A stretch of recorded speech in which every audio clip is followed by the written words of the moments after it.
I can't breathe. I can't breathe. That's right.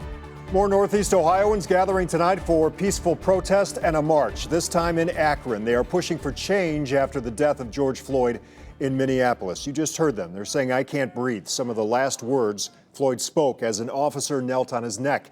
These protesters tonight decided to leave their community better in another way. It wasn't planned, but they decided to pick up trash in Grace Park to send a message about their movement.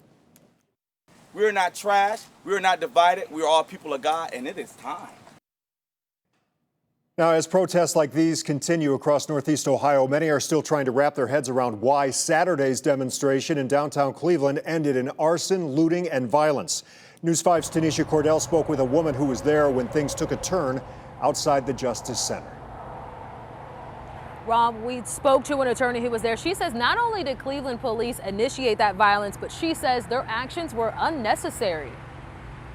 Her job Saturday, along with a team of other legal observers, was to provide legal advice to protesters. We are neutral observers. We are not involved engaging in the protest at that time. We're simply there to document police activity. Attorney Sarah Gelsomino says as protesters marched, when the crowd approached the Justice Center, our observers were at the front line. Things escalated. Our observers who were there saw people tossing nothing more than produce, broccoli, grapes, water bottles was the worst that we saw being thrown toward the Justice Center, not directly at the police officers, but toward the Justice Center. Gelsomino says that's when Cleveland police officers, without warning, started firing tear gas canisters, pepper spray, and other devices into the crowd. Those actions captured on cell phone video like this one. None of our observers at any time at the Justice Center heard any orders to disperse.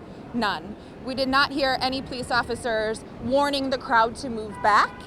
And we did not hear any orders to disperse. But a Cleveland police spokesperson says that was not the case. After reviewing body cam video, they say their incident commander announced those orders 3 times through a megaphone before any munitions were deployed.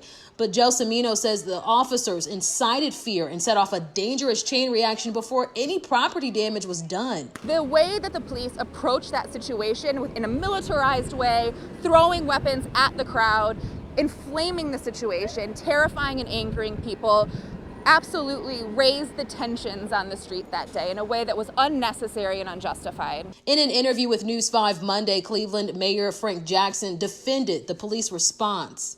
So, pre-planned? Yes. Organized? Yes. Outside the state? Yes. But Gelsomino says de-escalation tactics from the police could have helped. This was well within the capacity of the police to handle, and they failed. They absolutely failed. Now, we have requested a copy of that body cam video. In the meantime, curfew here in Cleveland remains in effect from 8 p.m. to 6 a.m. until Friday. Live in Cleveland, TANEISHA Cordell, News 5.